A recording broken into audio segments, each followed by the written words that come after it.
gataan? Ah, masarap daw siya gataan. Pero tapos ito, wala. Sinasabawan. So, tingnan mo guys, ayun o. Ayan, nakikit siya. Marami siya. Madali siya. Kailangan talaga may itak, kasi mahirap siyang kunin. So, ano to kuya? Araw-araw pwede kang makakuha dito? Okay, ma'am. Pag yung low tide lang. Oo, pag-patay. Gusto ito, Pwede naman. kahit walang ulam, minsan, babag yun dito sa amin.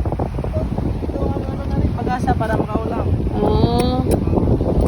Wala kang pambiling ulam. Punta ka lang dito, makakaulam na kuya na. Punta ka lang dito, makaulam na. Ano yan? Kailangan, babanlawan lang ba yan o? Babanlawan mo din, ma'am. Pagtapos ito, kukunin.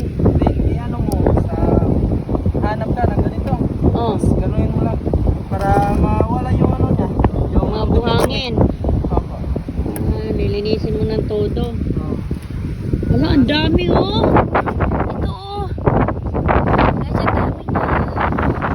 Ito pa oh. Ganito pala yun.